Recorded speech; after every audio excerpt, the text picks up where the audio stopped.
بسم الله الرحمن الرحيم السلام عليكم ورحمة الله تعالى وبركاته درسيغana maanta waxaynu ku baran doonaa haddii alla idmo faylasha kombiyuutarkaaga ku jira ee aanan bixinin qaabka loo delete gareeyo. Waxaa jira faylal kombiyuutarkaaga ku abuurma oo marka aad u baahato inaad delete dhahdid oo iska tirtid ama intaad copy dhahdid meel kale aad geysid ama move aad dhahdid aan midna ka ogolaanayn. Faylashaas inta badan waxaa sababa waxa loo yaqaan spyware iyo trojan iyo waxyaabaha la midka oo viruska ah. haddaad aragtid fayl aan kombiyuutarka marna ka bixinin oo markaa tirtaba soo laabanaya inta badan virus ayuu sitaa, marka waa inaad iska tirtaa gebi ahaan kombiyuutarkaada aad ka masaxdaa intuu kuu geysan lahaa dhib intaasi ka weyn. Sidoo kale waxaa dhici karta faylkaasi in uu ka furan yahay meel ka mid ah kombiyuutarka oo ilaa aad soo xirta faylkaas uusan bixinin. Iskan hubi intaadan tirin faylkaas ma fayl meel kale ka furmaya kombiyuutarka ama fayl virus ah. Haddii marka kombiyuutarka meel kale uusan ka furnayn faylkaasi delete-na uu diida, maxaad ku samaynaysaa? insha Allah casharkaasi ayaa maanta si fiican aad uga bogan doonaa. La socod wanaagsan.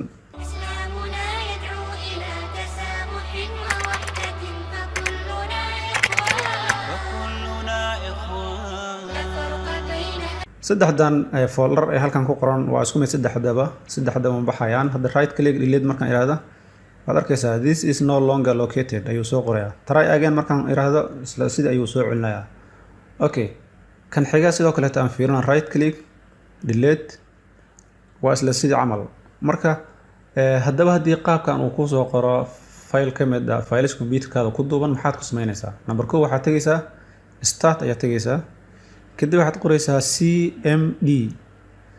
waxaa kuu soo bixi doona command prompt, right click run as administrator ayaad ku furaysaa. marka kadib waxaad qoraysaa cd %user profile %desktop ayaad qoraysaa, kadib waxaad haysaa enter.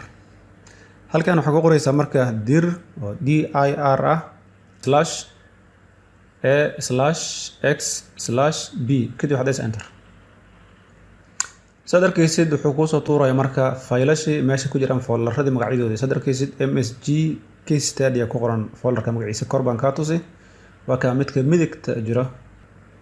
halkiisa waxaa ku qoran msg case study. okay, haddaba waxaan rabaa magacaas inaan bedelo intaanan tagin ka hor. waxaad soo koobi garaynaysaa qaybta bidix control c, then waxaad dhahaysaa rename.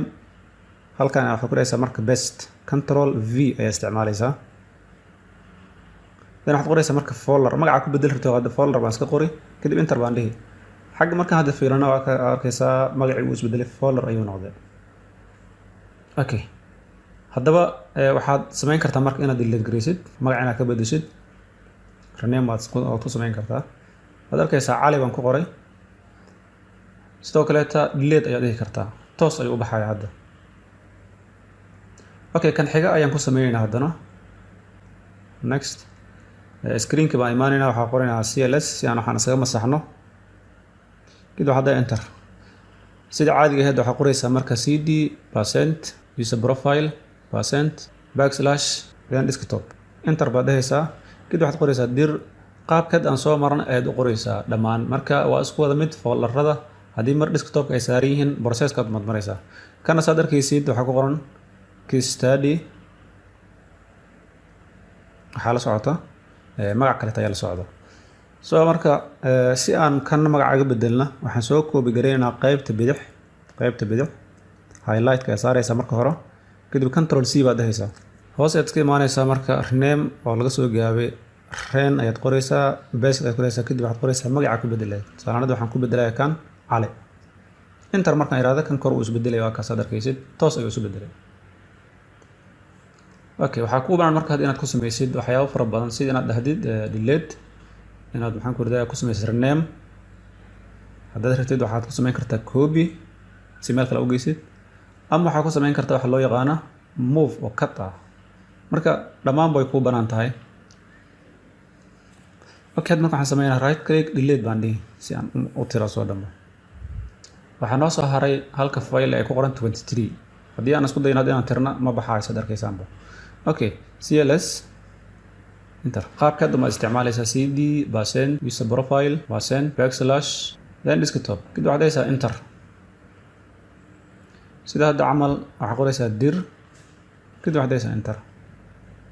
23 waa ku qoran aad arkaysaa hoosna markaad imaadid 23 magacaas ay ku qoran si marka magacaas aan u bedelna ama aan u delete gareyno isagoo dhanba waxaad soo koobi gareynaysaa qaybta bidix mar walba qaybtaas ayaa la soo koobi gareeyaa highlight ay saaraysaa control C baa isticmaalaysaa kadib waxaad dhahaysaa marka rename best ayaad ku dhahaysaa magacii hadda name baan ku bedelay 23 baa ku qornaysaa arkaysid name wuu isbedelay durba delete iska dhahaysaa tartiib saad arkaysid saddexdii folder ee halkaan tiilay saddexdiiba waan tirnay anagoo isticmaalayna barnaamijka loo yaqaana CMD waa qaab aad u fudud oo aad iskaga masixi kartid faylasha inta badan computerkaaga jam gareynaya darsigeena maanta inta ayuu ku egyahay inta aynu ku kulmi doono darsiga kan xiga waxaan idinkaga tagay wassalaamu calaykum waraxmatullaahi tacaala wabarakaatu